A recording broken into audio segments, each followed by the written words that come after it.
It was like he clicked on the YouTube. He's going through the web, I bet. Is he using the app or the website for Discord? I bet he clicked on the link and went to a new Oh my page. god, now I gotta reset everything back up.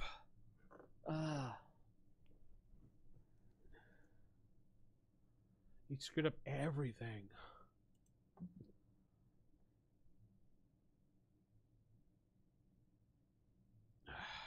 Whoa. We are actually showing through on YouTube currently. Or is that video from, because I'm seeing myself.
Hey everybody, we are live for the Classic FASERIP podcast. This is episode number 8. We're talking popularity and resources. I am your host, Vince, sitting alongside my co-host, Nick. Hello. And Matt. Hello, everyone. So we're back. Yay! With a live show. We're back. We're live. That's right. Everybody who is on YouTube can listen to us live as we do this show and comment in and chime in and laugh at us if they want to, of course. You can point at us and call us names. Well, you can point at us. I don't know about all that, but whatnot. Yeah, sure. And I'm just taking a quick look. Yep, we are live on YouTube. I could see us all sitting there chatting away. Yay. Yeah. Something actually worked right. Don't worry. I'm not going to click on anything. Yeah, don't click on anything again. I won't. Sorry. Nick.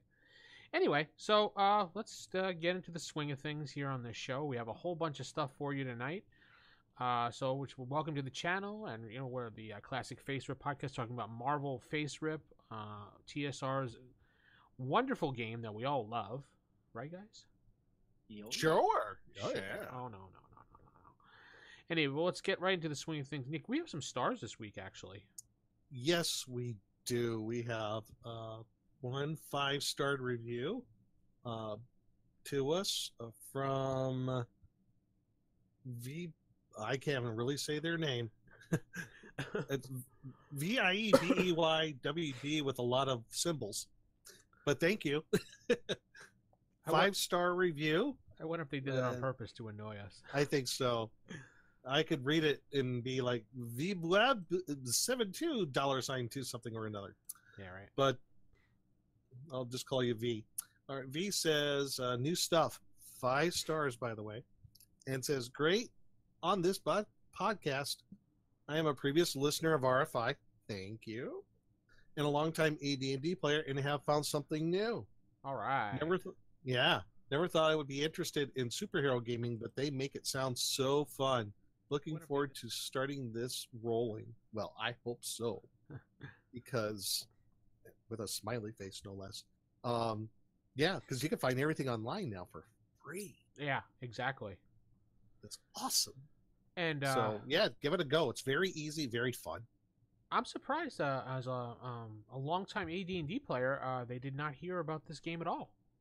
Yeah, I'm actually kind of surprised too, for the very same reason. I mean, you know, played AD&D back in the day, more likely read Dragon magazine at one time or another. You saw advertisements for it, so I'm kind of surprised. Yeah, this was like right next to the AD&D books when we played with Joe with games. Oh, Joe, the great Joe. Yeah, this was one of the games he also ran side by side with D&D with us. Was Marvel? We took a break. Yeah, and we ran this. Do tell.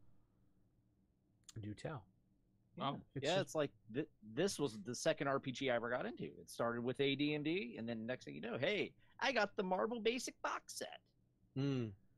I remember the first time I played it, I was on a camping trip with the Boy Scouts, and we took it out. It was the basic yellow box set. You just played the regular heroes. You couldn't make your own, and we had it all laid out. And our scout leader came out, who happened to be our pastor as well. He's just like, oh, no role-playing games. That's evil. That's part of that D&D Satan stuff.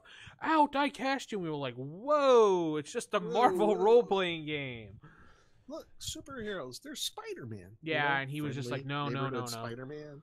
Yeah, so then I remember he went to go do something or other with the council leader, so we all snuck off and we took the game out and we played anyway. So awesome. Looks like most kids did. Amani Wolf is saying the system is so versatile and fun. They've been playing it for years, and he still loves it, or she loves it. Yeah. Sorry, I don't know if it's he or she. Apologize. It's simple, versatile, and fun. Yeah, definitely. It's a versatile system. I love playing it. I think it's kind of stood up the test of time, in my opinion. There's 2 superhero games that I played over the years that stood out in my life. It's this one, and it's Mayfair's game. I love Meg's DC Heroes.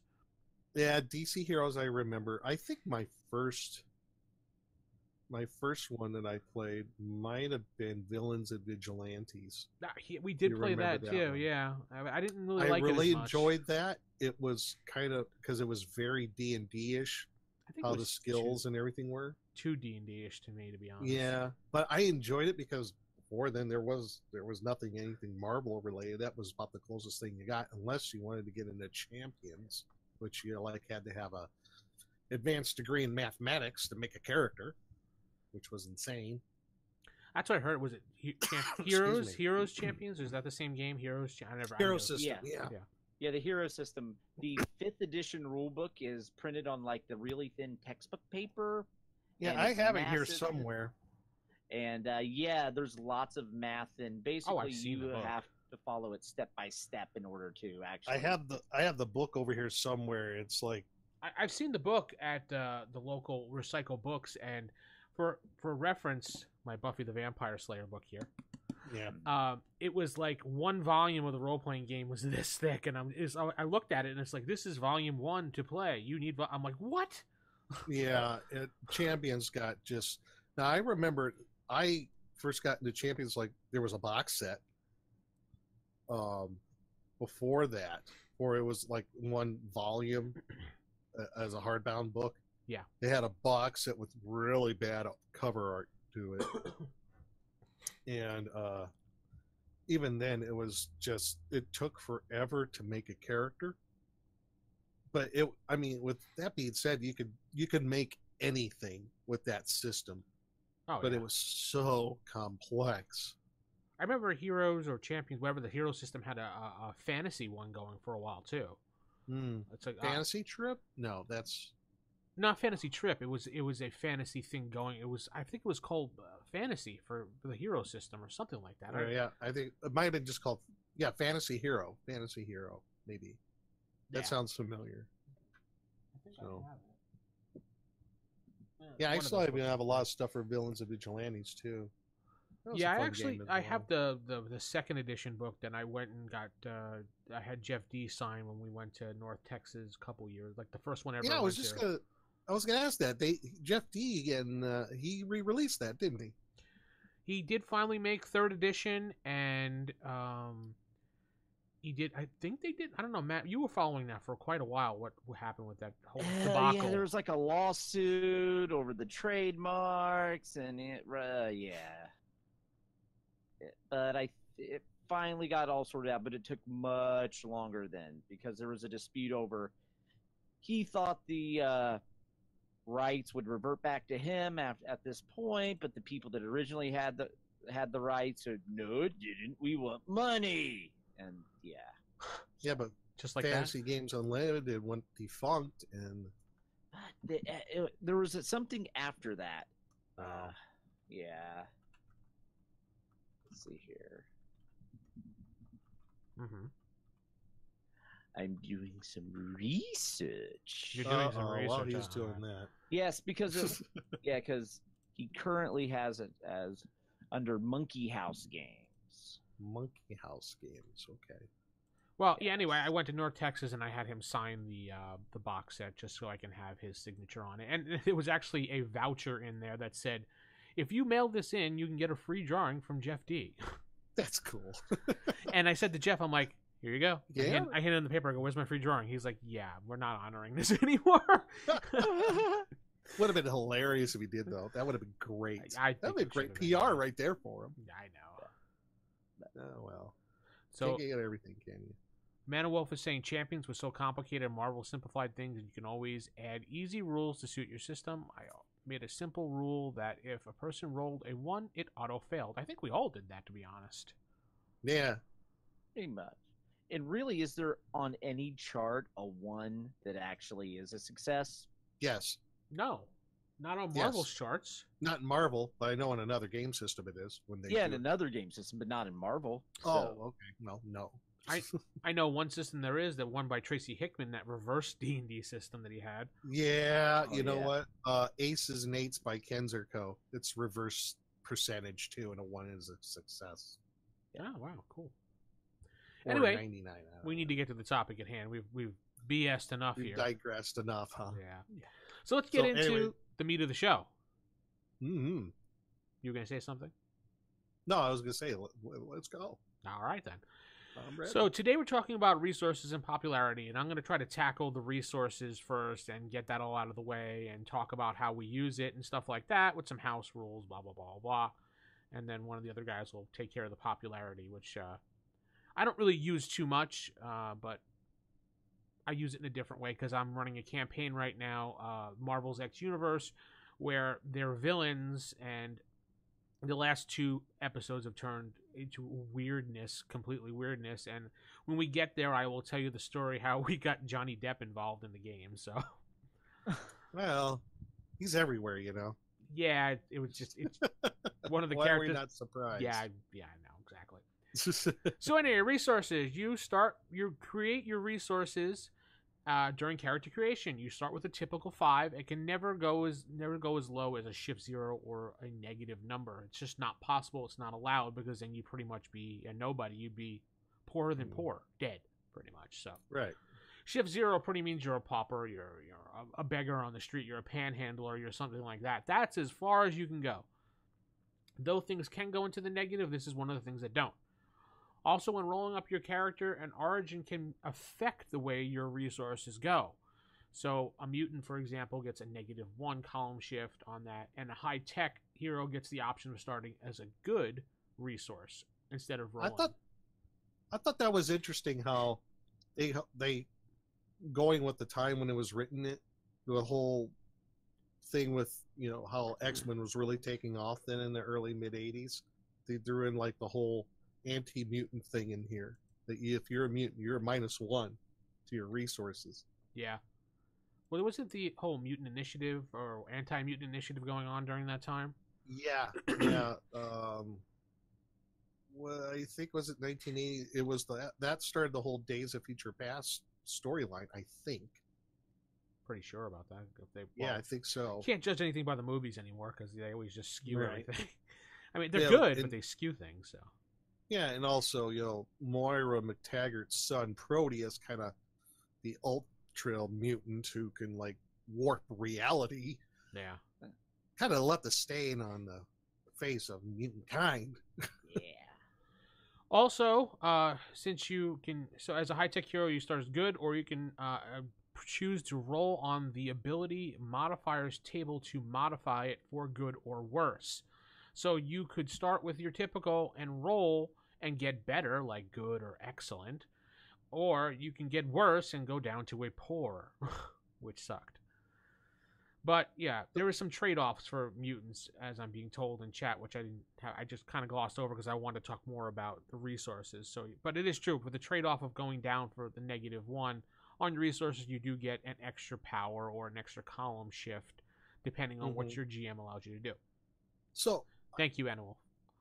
Yes. So I got like a question for you on this. When it comes to resources, how would you like, say for example, somebody who was doing like a minimum wage job, like they're working at a pizza joint delivering pizzas, versus like someone who's the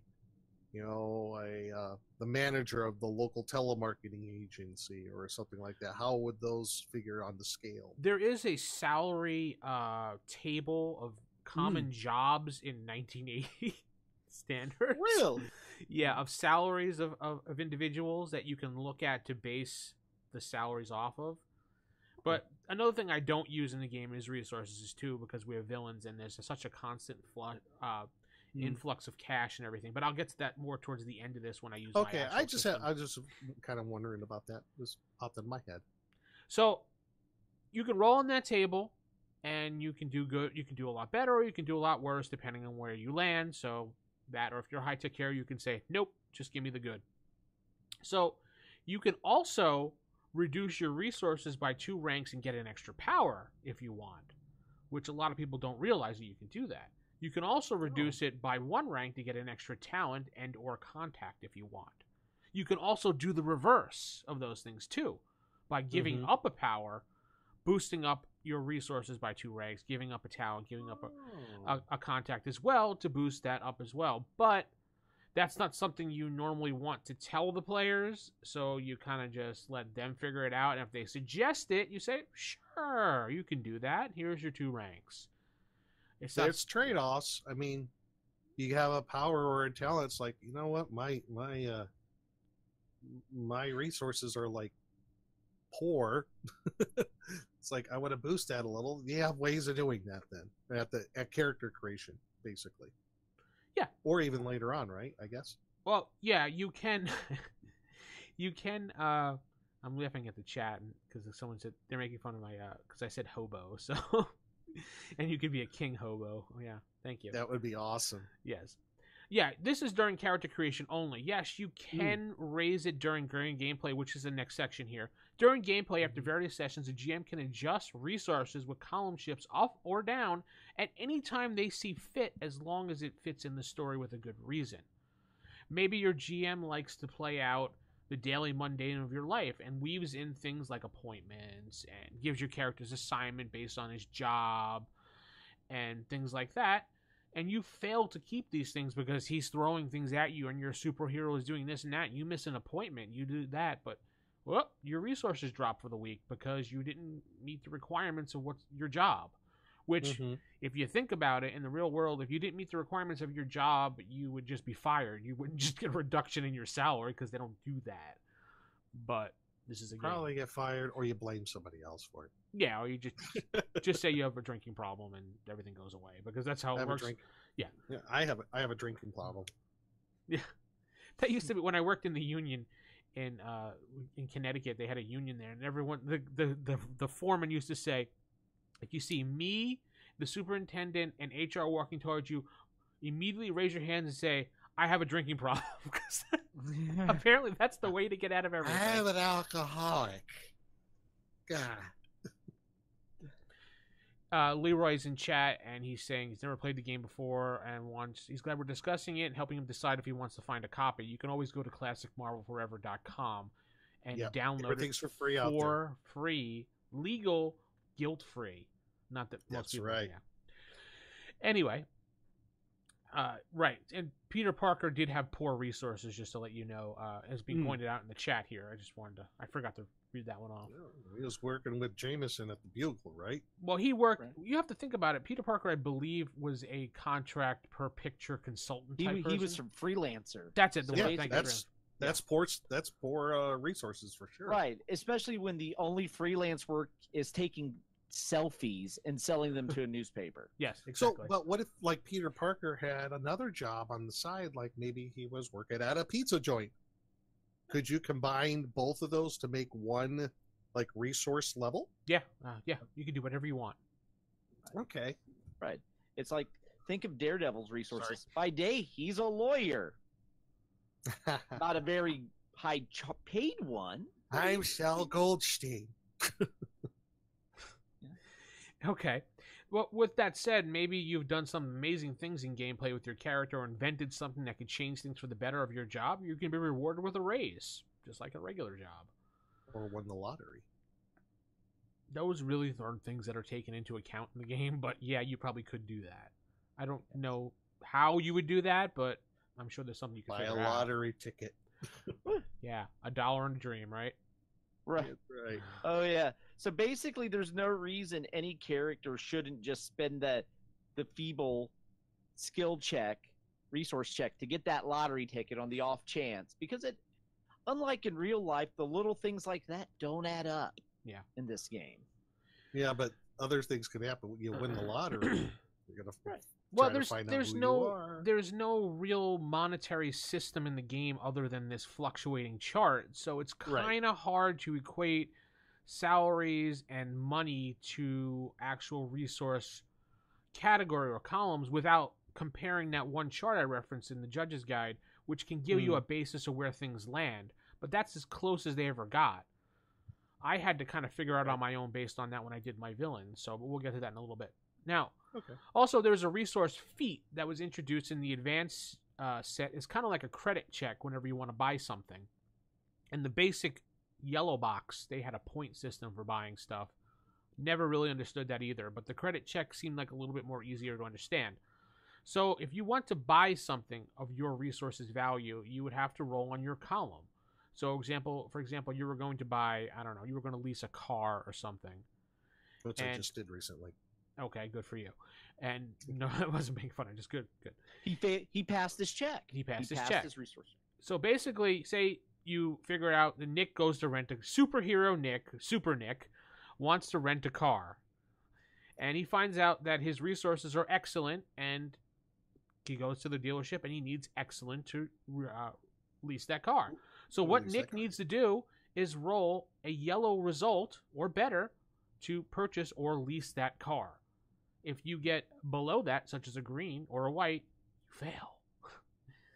Failure means you can't purchase anything in-game for at least a week. So Super Nick is taking the bus for another week. In his costume. Sitting at the bus stop. It's me holding on to the top there. I did get a new car going. Good. 2018 Jeep Renegade. I love it. Wow. So anything below your rank, by 1 or 2, you would just need at least a green check for it to happen.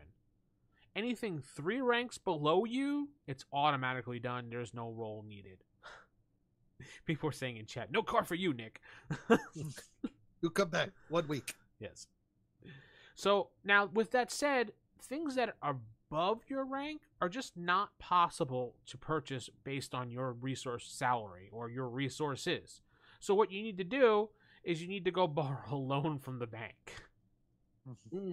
And every time whenever I read this rule, I think of that whole Ghostbusters thing from Ghostbusters when Ray put his house up just to buy the Ghostbusters headquarters. Everybody nowadays has 3 mortgages. Yeah. And that crappy car that he bought, which turned out to be awesome. But you need to borrow a loan from the bank, and then you have to, while you do that, you're allowed to bump up your resources by 1 rank. That's it. 1 column shift. And then you have to wait 1 month in game time before making a major purchase again, because you're considered to be paying back the bank during that time. Now, what? Buy a burger, no rolling needed. Yeah, that is true. He's saying in chat. He was too poor to make those faces. Unless you have feeble resources, then you do. Well, you better buy off that value menu meal. That's all I'm saying. You could still afford that $1 burger with the feeble. So hush, hush. No check. No check needed. No check. It's only $1. I think you have $1 with scrounge feeble. Around in your car looking for change. Exactly. But if no one can get resource 0, you can go as low as shift 0. That's like a panhandler. Okay. So. You're just dirt poor. Yeah, you're dirt poor. You beg for money. You have no job. You have no house. You have no clothes. You have what's on your back. That's it. You're a hobo. Yeah, you're a hobo. Shut up. Okay, so with a shotgun. Now there is a house rule that I've used. There's nothing in the book that says you can't do this. I didn't see anything about this, but you can combine resources with your fellow superheroes to get higher ranks to purchase something. So I have an excellent, you have an excellent. Put them together. I don't have a book in front of me. What rank does that add up to? Excellent and excellent would be an incredible if you add the numbers together. Okay, excellent, incredible. Yeah. Thank you. I just couldn't think of it. Yeah, be incredible. Absolutely. So then you would have incredible because you combine resources. Can you do that with multiple people? Sure, why not? It's like an investment group. Why not? Just do it. It's like when everybody goes in and tries to buy a pizza, right? Everybody kicks in a few bucks. Hey, we got the pizza. Same sort of thing, right? You're pulling your resources. I don't think you'd pull resources to buy a pizza, but yeah, sure, the same principle. I guess we do it all the time. How much you kick? 0. How much are you kicking in for the pizza? How much are you kicking in for the pizza? No. Pizza's on Nick. Okay, fine. So for my game with my villains, I scrapped the whole resources system completely because all they've been doing is stealing cash and robbing things and destroying things. So I just use dollar amounts and salaries. So one of the players' characters no longer has a job. He was working for the Toyota plant, and now that he was a villain and he got captured by the Sentinel Services and then captured by S.H.I.E.L.D., he no longer has a job at the Toyota factory. So his resources income is tactically 0. He's a terrible villain. But they have exactly, I think it was $1.5 million in cash sitting around their base. $1.5 million. Yes, and it's in our terms, not 1982 terms, because we're playing current day. It's taking place in Dallas current day, not 1982 Dallas, which would be weird. But because you have to find out who shot JR. Where's the disconnect Nick button? We need one of those for this podcast, apparently, too. No. But if they were going to build something or fund a project, I will use the resources for that. I will take what dollar amounts they need based off that chart that he has He has a job in prison, yeah. Shut up. His job is making prison shanks. I don't think that's what he meant, but nice try. Oh, that job. Oh, God. Mm. Anyway, And your friend I and equate, sister. if they have to, like, because one of the players is having his character invent things, so I have to figure out, backtrack to how his resources will come out based on the cash that they have at hand to build the project that they want to build. So I have to look at the salaries and check and back and forth and figure out, based on the last episode, which we talked about building gadgets, using that method right there. And he's able to Sir Shank a lot. He's able to build a thing. Right now he's currently building a robot or an AI to build stuff for him, because a couple of sessions his character was stuck in the lab while the other players and characters out there destroyed everything, and he was just kind of sitting there fiddling around with gadgets, and he had nothing to do. So I suggested to him to read the rules on designing up a AI and then tell me if he liked that. That way he can have the AI sit in there and build stuff while he's out causing chaos and having fun with the rest of the group, which he liked. So he's doing that right now, and we have to figure out how he's going to build that robot, and that should be soon. But actually, as of right now, his character might be dead, because we left it off on a major cliffhanger. We're going to find out this week if he is dead. We actually ended the session as we were about to roll the crushing blow on him. Because all of this money is being tracked and laundered by the new supervillain, the bureaucrat. Actually, he is the bureaucrat one. So the one who you need to make that villain. You know that. Well, he wanted to do the Ponzi schemes and everything. I was just like, Ponzi schemes? Oh, that's him? Yeah, he's the Ponzi scheme guy. Well, for the rest of the group, though, once the automaton is made, at that point, they don't need him. Yeah. They'll just make all the weapons, and they could just start a little side gig of being supervillain weapons dealers. Well, what he wound up doing was, in the episodes, like AIM Industries. What he wound up doing was, when everybody was captured by S.H.I.E.L.D.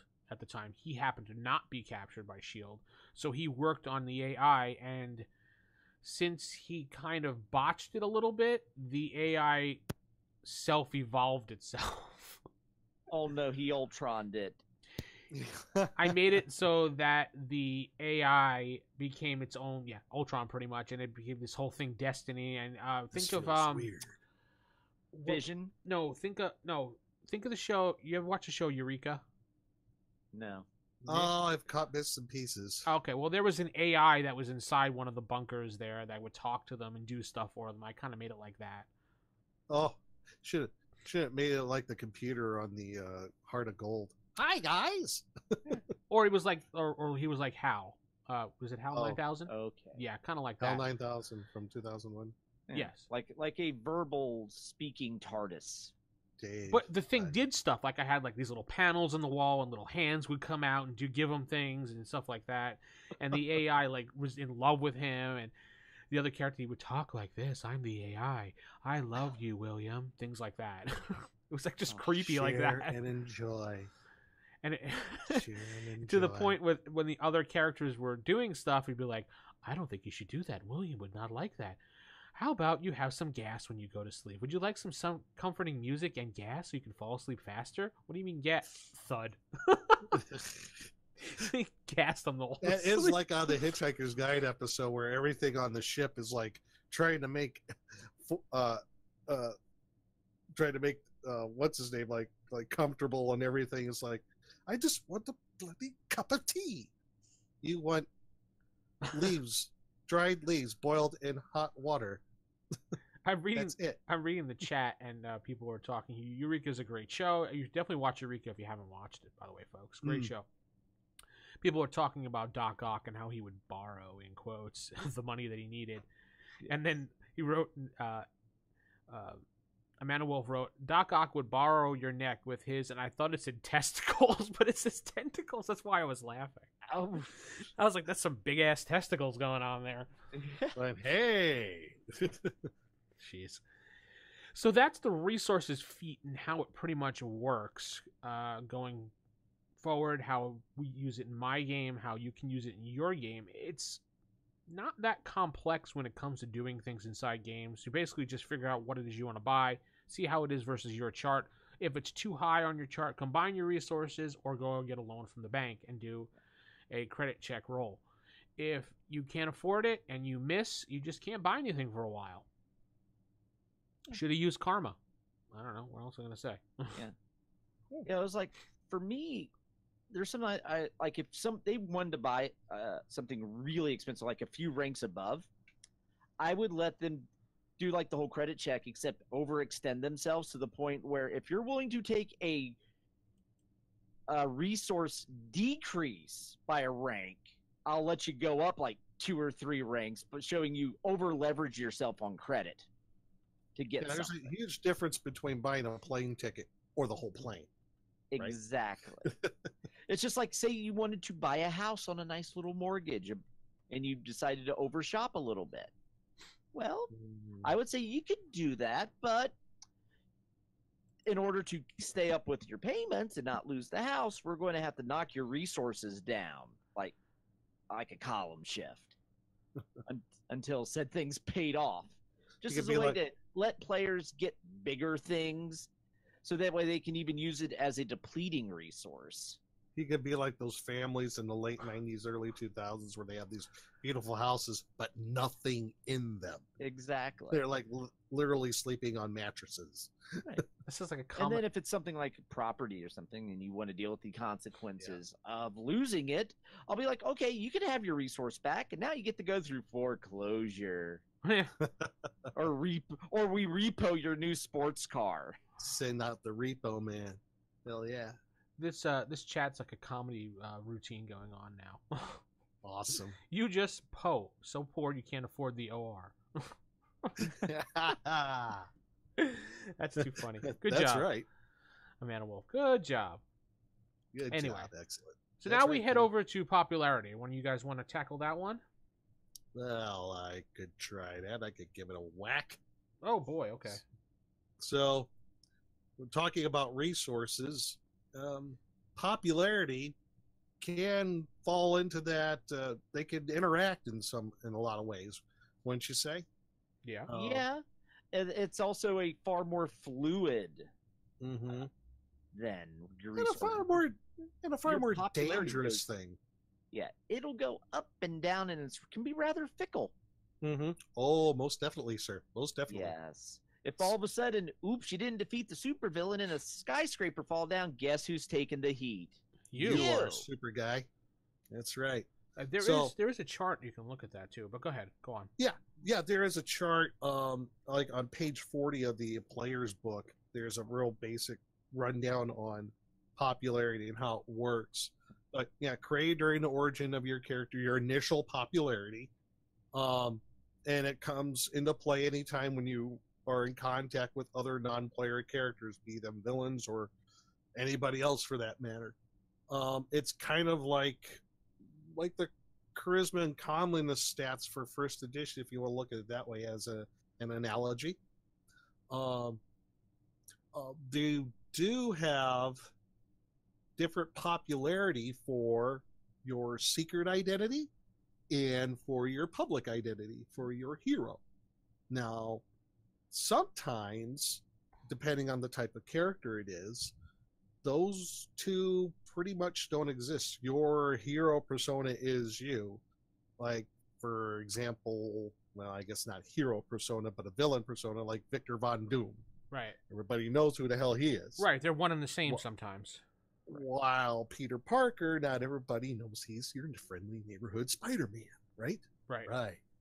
So sometimes, and there's a really good Dragon Magazine article that Vince found that I'll get into a little bit later on here, where you could get even more detail about popularity and your personas, either be it public or private, and how they can be calculated using the rules here in the game. But initially, yeah, you have your secret and your public identities, depending how you play your character. It could be just one. It could be just one number, because they're one and the same. Like I said before, like about Doctor Doom, for example. Doom. Yes, Doctor Doom, who always talks about himself in third person. Yes, he's like the Rock. Yeah. So it's a rank, just like anything else. Like, for example, I could use this the book here as far as superheroes. I believe like Mr. Fantastic, if I remember, if I look in the book here, or I'll take any character for that matter. Right. I think Mr. Fantastic, he was his popularity is like 50. Yeah, popularity 50. You look on the chart, that's equivalent to amazing. So everybody knows Reed Richard, and it's one number stat. Okay, because everybody knows Reed Richard is Mr. Fantastic, versus somebody like, if I flip the page here, if I can find them, the Hulk. Bruce Banner is the Hulk, but as Bruce Banner, his popularity is -10. As the Hulk is popularity 10. So there's the two differences there. Nick. Yeah, I believe. I have a request that people want you to discuss popularity and Christopher Walken voice. Oh, I could do that, I suppose, because Chris is a popular guy. It's crazy. It's nuts. Mockingbird is a Mockingbird person. I think he's just going to keep rolling with it. Go ahead. Popularity 30. It's nuts. It's just one number. I don't know. It's crazy. Anyway, there. I did it. I could continue, but it'd just get way too silly. It would never get done. Yeah. So you take forever. Yeah. So you have this, either both of these numbers. It could be, for your secret and your public identity, or your one single identity's number. And then when you can make a roll depending on the chart, like for Mr. Fantastic, who we said is amazing, if they need to they're interacting with someone who's friendly, like the ultimate fanboy, right? Okay, you're the coolest guy. You're my favorite. So all you would need is, on the scale, is a green skill roll. It'd be a green colored success roll based upon how friendly they are to you. A neutral person would be like, yeah, I heard of you. Yeah, impress me. Yellow success, you would have to get up the yellow success for your roll. But unfriendly person, it's like, yeah, I know who you are. Last time that you were out with the rest of the Fantastical Four, you dropped a building on my family's house. Well, why is the unfriendly person from like a mook from Brooklyn or something? Because it's New York, and that's where the Fantastic Four are. Everything is in New York. Sorry to mute the mooks out there. The Baxter Building is in New York, if I remember correctly, right? Yes, it is. Thank you. Yeah, this is not the DC continuity where it changes every time. Right. A hostile person, probably Dr. Doom. There's nothing that you could do. There's no role that's going to make them feel better about you.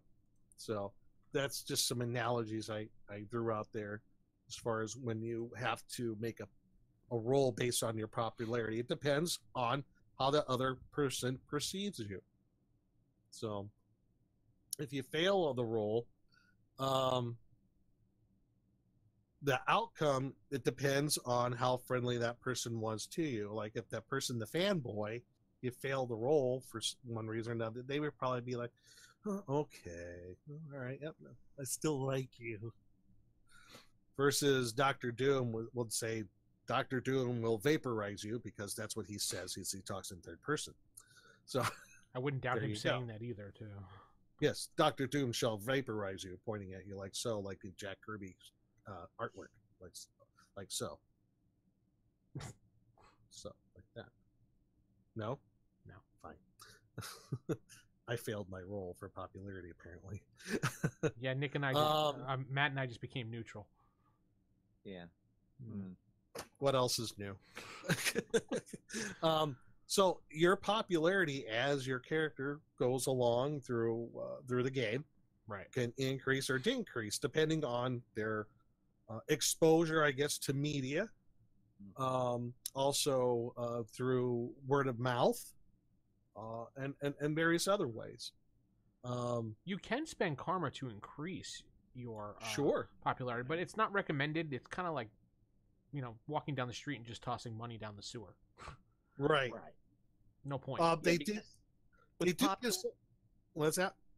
I was just saying, because with popularity, it's the one stat you actually will increase through your actions. Right. Yes, and I was just going to read about that in page 40 here of the player's book. There's a list of. Now, this obviously is not complete, but this is a good basis to go by on what you can increase or decrease your popularity by. Defeating normal villains like just regular mooks is nothing. But if you costume villain, increases your popularity by 2. You're defeated in public, though, it goes down by 5. That's pretty steep. Well, you have all eyes on you, so yeah. Right. I mean, you defeat Doc Ock, but if Doc Ock kicks your tuchus, well, you have to think that is in 1982 terms, not modern day terms. I would say some of those numbers are multiplied now because just about everybody now has a phone that they can record, and look at that, Super Nick just got his butt kicked. Look at that on Twitter, on Facebook. That's a very good point. That's why I'm saying that this basic table here is very basic. This is something, if you're looking at 2018 standards with multimedia, with the internet, with Facebook, Twitter, Snapchat, etc. I mean, you get caught in the newest viral video of you getting your butt kicked by, then the next thing you know, you're the laughing stock. Good example. Remember the movie Kick-Ass? Yeah. When he first went out, what happened? They're out there with their phones, and what happened? His popularity just went all over the place on the internet. Yeah. So, but it's a double-edged sword, as we all know. It's like, yeah, got that on the internet, but what if he gets kicked in the twig and berries and falls down, and the villain goes ha ha ha ha and runs away? Right. Yeah. Just like that. Just like that. Then your popularity may either go up, but in a negative way. Right. You might. That's another kind of, I guess, another facet that you could do. Maybe your popularity is going to go up, but it's a negative popularity. You know what I mean? You know, it's like there people that are very popular, but no one likes them, like the Kardashians, for example. Wow. They're hard work. No, I can't even say that with a straight face. Don't even hard working at what? Right. Being popular. That's it. I'm now envisioning what Peter Parker would be doing now. Instead of taking photos of Spider-Man, he'd be doing live streams. He'd be doing selfies to try to increase himself. I could also see a hero or trying to stage defeating costume villains, like dressing up some just regular Joe in a costume and beating him, posting it on the internet to get some good pub. But once you get a karma hit for that, though, because you're not really defeating a villain. Right, but it helps your popularity. But yeah, that's the thing, though. Your karma is going to go down. But I would say it would go down by equal amount. But what if you took out just your regular purse snatcher, but then you decided, okay, we're going to redo this. I'm going to dress you up in a costume, then meet you. That's one thing I'm thinking of right now, and you kind of alluded to this, Vince. With today's standards, if you had actual superheroes, not only all the legal issues that you would have, where they would fall in, but when it comes to the media, and in my opinion, I would see a lot of superheroes and maybe even villains, for that matter, self-promoting, like having their own Facebook page, or they're on Snapchat a lot, or something like that. Yeah. I mean, Dr. Doom fireside chat. No, not necessarily. Yeah, because he's like He would. He's a ruler of a world. He would sit there man. and talk about himself for 30 minutes on Twitch. Could you just imagine? Remember, in third person too. Could you just imagine in 1982 terms? Remember when Cobra Commander used to break in on GI Joe every 5 seconds? If he had Twitch or YouTube, this is Cobra Commander. I'm back with another episode of the Classic FASERIP podcast. Destro, get me my beer.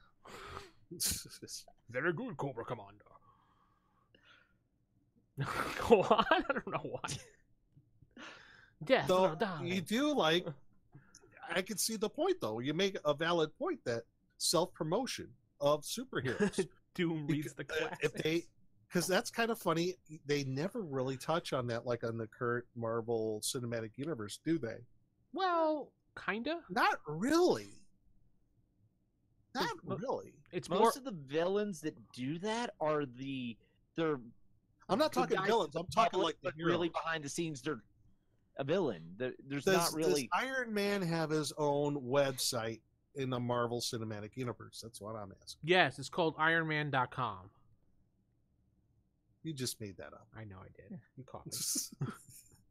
But I think those are whole other like avenues when it comes to popularity. If you're playing modern day, you do see a lot of that on Agents of S.H.I.E.L.D. though, repercussions with the news. Oh, I didn't know that. Yeah, they've done a lot of things on Agents of S.H.I.E.L.D. regarding news and stuff like that, what happening, what they're currently doing. They do kind of tie in Marvel Cinematic Universe, but not this season so much. They were in the past. But they show the good and bad points of modern media. Yeah. And how it can affect a particular group like S.H.I.E.L.D. that you're talking about. Right. You know? So that makes a lot of sense. That's just another thing to think about. Like, yeah, this by 1980s standards is great. And for example, have you watched The Gifted at all? No, but I've heard of it. I heard it's very good. So they did use quite a few things of them catching them on film and putting that on the news, like people catching it with their cell phones when they did their powers, and that got broadcasted. So that's another way of how it would work there. Oh my God, these mutants! Mutants are bad. Look what they can do. Things like that. So to kind of tie this into the Dragon magazine article, it's in Dragon 154, and the article was called "Who Was That Masked Android?"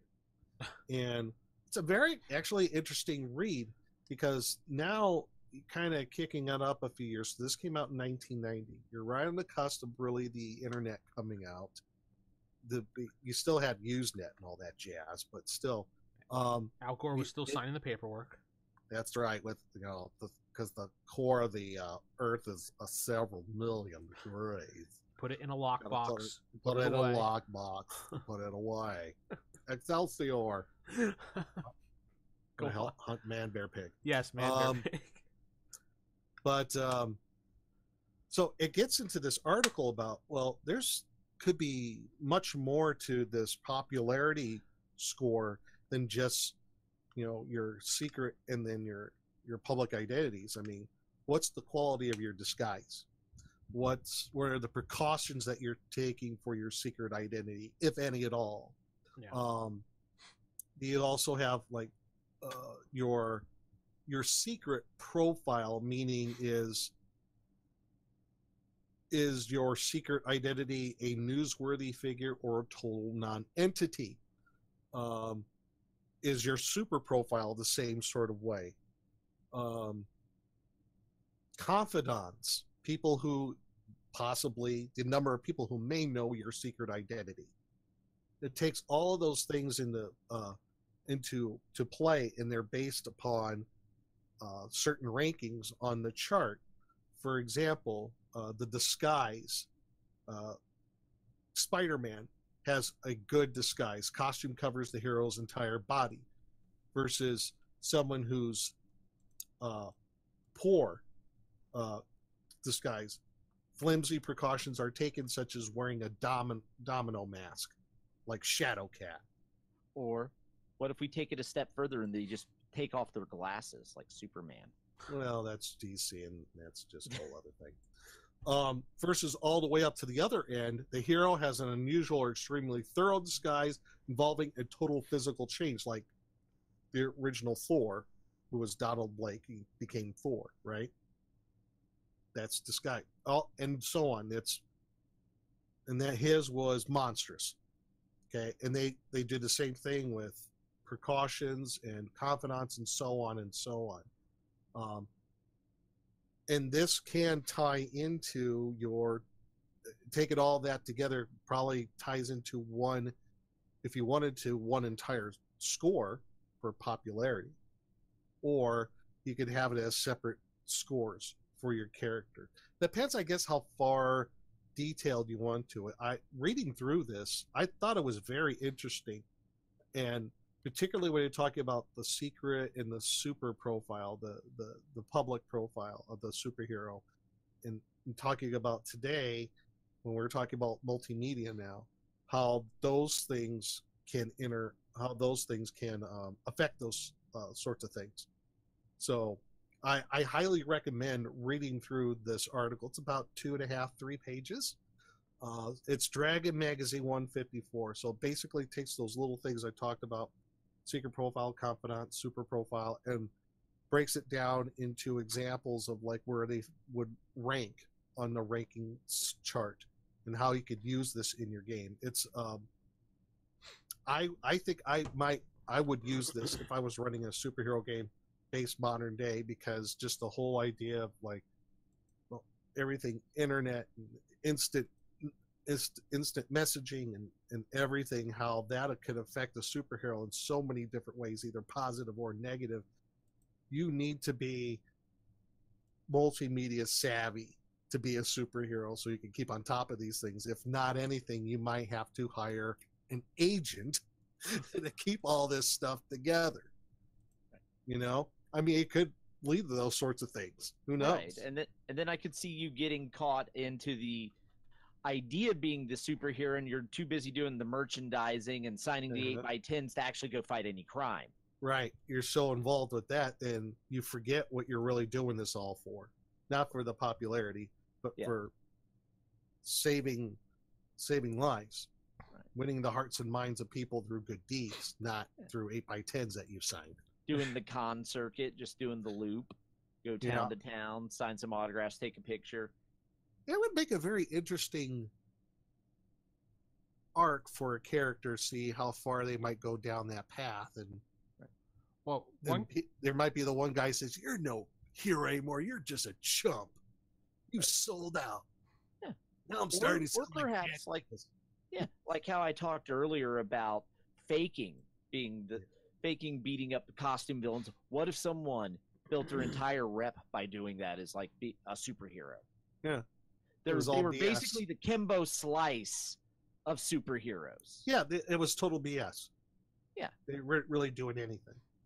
Right. So at that point, everyone knows them. They think they're the greatest superhero ever, but they never actually stop anything that's real. Ooh. And then they get thrown into that situation where, oh, now something's going on and everyone's looking at them. Why aren't you saving the day?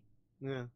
But this also can affect your resources, right? The more popular you get, can affect the resources. Yeah, you were talking about going on the con circuit, saying 8x10s, having action figures of yourself, what have merchandising. Right. But here's the other thing, though. There's another aspect I think you might have. I don't think a whole lot of players, let alone referees, might take into consideration is copycats. Mm-hmm. You know, copycat superheroes. Yeah, true. I mean, they kind of touched on that if I remember, was it in the second or third Batman film, where he's trying to take out Scarecrow in the Dark Knight Returns. Dark Knight Returns, yeah. Mm-hmm. He was trying to take out the Scarecrow in the parking garage, and there was a copycat Batman. Yep. And I remember in the Dark Knight comic book, same thing. There was like the Cult of the Bat or something like that. Right. Yeah, they were all followers of Batman. Yeah. Who's to say that wouldn't happen with this? You know, you got copycats, maybe some weird followers and stuff like that. Got some groupies, TMZ's now stalking you for candid photos. Mm-hmm. I did that in my actual play podcast, actually. One of the characters in the group, he was going for a certain look and a certain feel for his villain, and I had someone come on TV and do a whole statement saying he was the same character that the player wanted his character to be. And after a little research and everything, he found out it was a childhood friend from back in his day, and they discussed things about how they wanted to be super villains or superheroes, and that's how this guy. I kind of equated it like that, and so he wound up going and finding him and killing him. But wow. Well, I mean, think of this: like, what if it was like what? I'll take Spider-Man for example. Maybe there was like a copycat Spider-Man, and they looked exactly like him on the top of a building. They caught some crook and they dropped them from the top of the building. It's all caught on video. How the hell is Spider-Man gonna say that's not me? Is that like was some other guy? Is that like you know what I mean? Didn't they capture that on video when Gwen died from Spider-Man? When he wasn't that captured on video, and that's what kind of destroyed him for a little while. I'm not. I don't remember. No, I don't think that was. No, it was just he was blaming himself the entire time. He was blaming himself because when he shot his whip to catch Gwen, he snapped her neck. Yeah, broke her neck. Okay, yeah, that's right. Because of the force going down. It's really sad. But I don't know if it was captured on camera or pictures were taken, because that was back in the 70s. Well, they did an updated one of it recently. Did they? Yeah. Oh, I remember the original one. That was a big controversy because, Gwen, major character, and getting killed, everyone was like, no. But what if there was like a copycat, of the X-Men or something like? I don't know. Yeah, the Y-Men. No, why not? But but you can see there's a whole different way you could just run with that as a referee to cause all sorts of problems for the player characters. So right. Chad or is just saying, imagine like with J. Jonah Jameson, and he likes the fake Spider-Man more than the real Spider-Man, so he pushes fake Spider-Man, and there's a slight difference. So that's the real Spider-Man. That's the imposter. Oh my God, that's just mean. So word got out about how he killed her, and Bugle blamed him. So yeah.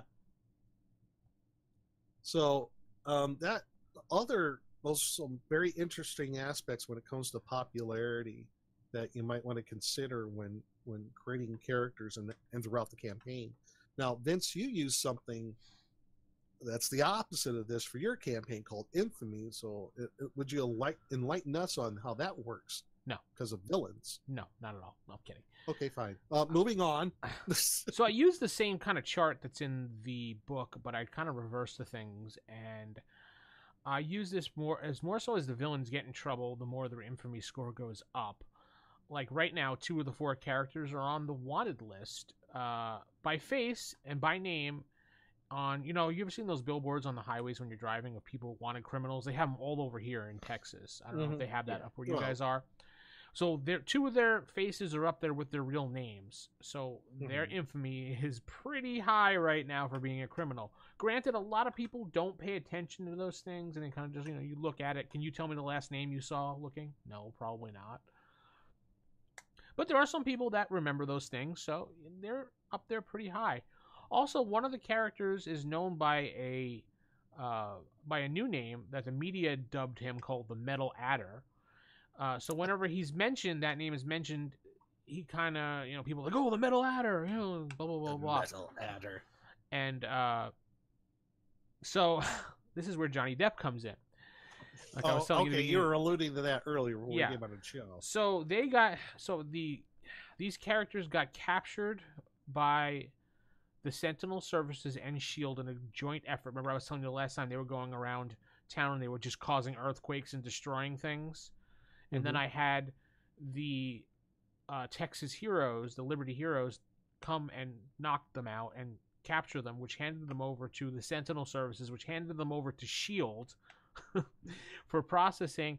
And then they wound up waking up on this stranded island with only a building on it and an airplane hangar, and it was run by an organization called Coil. And they couldn't figure out who Coil was, but they wound up... It's a front organization for Cobra.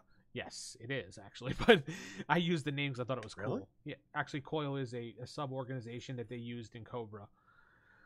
They used it for once. It never Well played, sir. Well it played. never went anywhere, but it was Oh. a sub-organization that Cobra Commander used for covert operations. But anyway, of course, everything fails.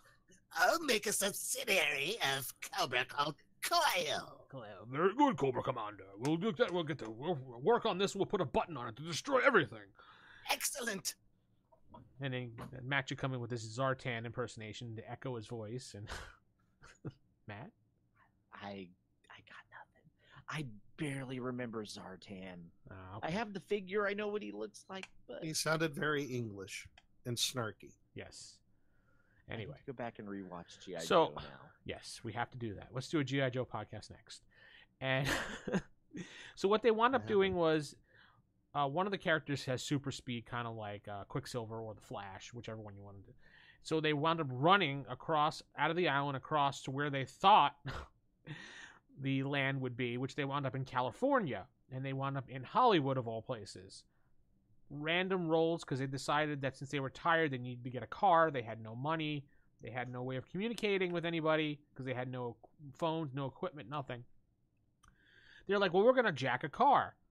They're like, I'm like, okay, what type of car? He's like, well, one of the players like, well, I'm going to jack a really good car. So I said, what the hell? I rolled for a percentage chance that it was going to be a celebrity. And I rolled a 99. So I said, okay, it's a Viper. And they're like, awesome. They yanked the guy out. I go, as you yank him out, you notice it's the infamous Johnny Depp. So they wound up kidnapping Johnny Depp as they had a road trip back to Dallas. And one of the characters in the car became friendly with him and started up a bromance with Johnny Depp. And they wound up making prank calls to Winona Ryder and Jim Belushi along the way. This all happened during the show, yes. And basically Johnny Depp got, Stockholm Syndrome pretty much with one of the characters. And they became best friends and they wound up going to main event together to do bowling. And Nick just left again in the middle of the show. Did he get kidnapped by some villains? Possibly. Well, we have some technical difficulties because Nick left. Yeah. Yeah, anyway. So I'll just move to this side here. Matt, you move to your left. Oh, There you go. there we go. And I don't know what happened to Nick. Sorry, guys. This happens sometimes. But anyway, 3 of the 4 characters. So Johnny Depp. They have Stockholm Syndrome. They went bowling with Johnny Depp. And it's a whole thing with him now. And now Johnny Depp tweeted out one of the characters' names. And it was really funny. So now one of the characters' names is known in Twitterverse as, Johnny Depp's friend. So Nice. I could even see at some point that character getting like an invite to be like a walk-on in one of his movies or something, even though he's a villain. Hey, Yeah. you could have a whole new budding career in Hollywood. why not? Give up the life of crime.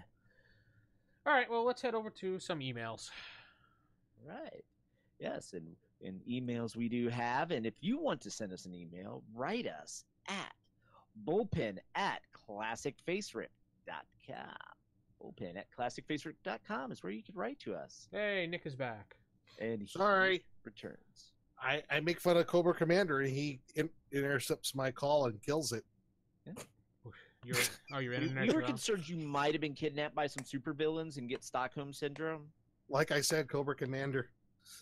Yeah, so what you I missed will is never make fun of you ever again. I promise.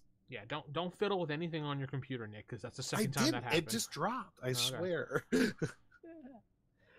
And then as we go to our emails, and our first one, Stephen writes in, and just adding on to when we were talking about gadgets, a few things that can also give you some benefits to creating gadgets.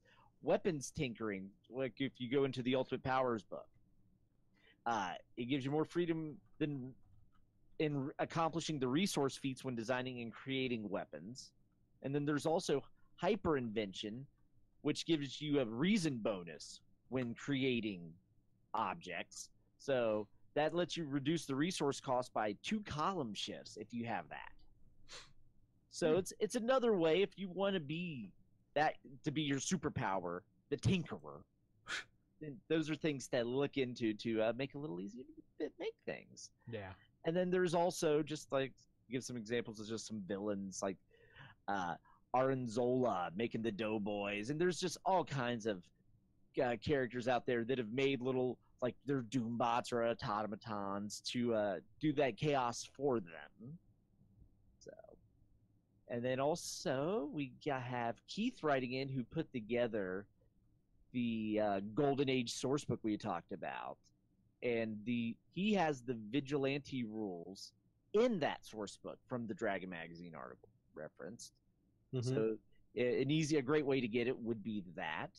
And then also Keith also wrote in that in the Silver Age book, there's tons of Easter eggs and lots of self-referential stuff because they were going for that feel of that classic comic book, those old ads that I think we're all kind of nostalgic for.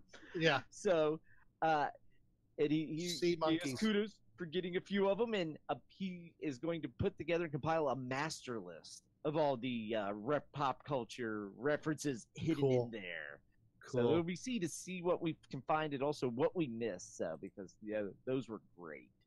Yeah, they were. Yeah. So and those are our emails for the week. So yeah, send us more. Bullpen at classicfacerip.com. RFIstaff@gmail. Oh, wrong show. Sorry. Wrong show. Oh, but that's okay. Yeah. Also, head over to iTunes. Give us a review if you have not already. We'd appreciate it because every review pushes us up on the charts, and we want people to know more about this game and listen and join in on the fun and download the books because they are absolutely free. I want to hear Nick do an impression of Snake Eyes. Sure, Nick, go ahead. Snake Eyes? Okay. I think Matt just did it. There you go. Oh, was that good? Yeah, it's perfect. Good. Anyway, head over to iTunes, give us a 5-star review if you don't mind. We'll read it on the air like we did at the top of the show. People want us to do a G.I. Joe show. Absolutely, I would love to do a G.I. Joe show. I don't think my co-host would do a G.I. Joe show though, but I would. All right, Nick, you're in. We're doing a G.I. Joe and Transformers. Hell yeah. We'll do the 80s Saturday morning cartoon podcast. Hey, Hit them all. Don't tempt me because I will set that up in a heartbeat, dude. Don't tempt me. Don't tempt me. All of a sudden, I'm having flashbacks. There's a website, whenitwascool.com, and that's all they do is nostalgia stuff, like from the 70s and 80s. I would love an excuse to watch the 70s and 80s cartoons again to recap them for a show. Yeah. They're also the website that's reading the Marvel comics in order. Yeah, there's a podcast the stuff from the 60s and reading them in chronological order. Yeah, and doing a podcast on as they go along. Yeah, I've listened to it. It's okay. I mean, it's just they're basically reading it as they're reviewing it. Wow. Kind of gets I mean, they're doing a good job with what they have, and it's a little bit dull in the beginning. So. Yeah. It's very much for the nostalgia kick. If you just want to like, oh, I remember that. That's really what the podcast is great for. It's like, oh, I remember that. It's that nostalgia kick. Now, there's a couple G.I. Joe like cartoon based podcasts that are audio form, but I've listened to it once or twice, and they're not bad. But whatever. What about Transformers? As far as I know, there is no Transformer cartoon recap. They talk about the comics, they talk about the toys, but I don't think there's a cartoon recap one, as far as I can tell. Yeah, I don't think so. I'd have to look. I mean, you can get you can watch the Transformers, all of them, pretty much for free at this point online. Even if you have a Roku, there's a channel on there, Hasbro Free. Hasbro Free Studio, it's called, or Hasbro Free something or other. Oh, okay. Cool. It has all the G.I. Joe stuff. It has all the Transformers, all the G.I. Joe series, going from the original all the way up to the modern day ones like Resolute and stuff. Has all the Transformers up until Armada or whatever it was called. Okay, yeah. So or Energon or something like that. It also has Conan the cartoon in there as well. Oh. And there was one more thing I can't remember. That Conan cartoon was terrible. Yeah, it was. Oh my god. Oh, Robert E. Howard's. Could we also do? Wait, I got an idea. We can do a Super Mario Brothers Super Show recap. Oh No, Yes. no. Or have you ever watched Video Power? Yes, I have. Oh yes, where Bigfoot and that talking tomato quick. Yes. Oh, Or, I thought you were talking about like $6 Saturday million man Supercade. Bigfoot. Saturday Supercade. Oh my god. the cartoon that is like lost to the abyss. On the internet, not even the entire series is not anywhere to be found because so many different companies had rights to those characters. It's just an illegal mess to actually try to release. Oh, the So Saturday, there's only like the Supercade segments of it out there. Oh yeah, Supercade, right? Yeah, because it had Yeah. Kangaroo, Pac-Man, I think Pitfall, Mm-hmm. a bunch of different ones. Cubert. Yep. So, Wow. yeah, the Saturday Supercade. Well, you might as well. No, I'm not going to say it. I'm not going to say it because that would happen. G.I. Joe Resolute is an adult, is gone adult and serious. Yeah, I agree. I mean, Yeah. I would was gonna definitely say do that. there's the remember the original WWF cartoon show. Oh yeah, Hulk Hogan's Rockin' Wrestling. We're Yeah. doing it. Oh, Hogan's. That's it. We nailed it. We're doing Yeah. that one. Nick, Hey, should have said and if we wanted to go the comic book route, there's always the Atari Force comic. Atari Force. Oh my gosh. Yeah. Wow. I picked up pretty much a complete run of it for like $1 an issue at the comic book shop. all right, Those are hard to come by because most of those came with the cartridges. true. There were No, there some was that a came with standalone cartridges. comic that was like Yes. 20 some issues in All right. addition to the ones that came in the games. Okay, Yeah. let's Oh, let's okay. let's cut the comic book cartoon nostalgia here, and we need to wrap this up because we're going at like 90 minutes close to this for today. It was a fun show and a fun talk. Yes. Good topic. We should be back if everything goes as planned on the 16th of May. If everybody is available, which we'll discuss after this, and we'll put up a live event again, so you guys can register and what you gonna do when Hulkamania comes down on you, brother. That's what Chad is saying. Hulkamania Red Wild. Oh yeah. Oh yeah. Anyway, so we're going to say goodnight, everybody, and don't forget to write us in if you have any questions or comment at bullpen@classicfacerip.com. I got it right. Yay. Yes. Yay. Good night. Good night. Night. Excelsior.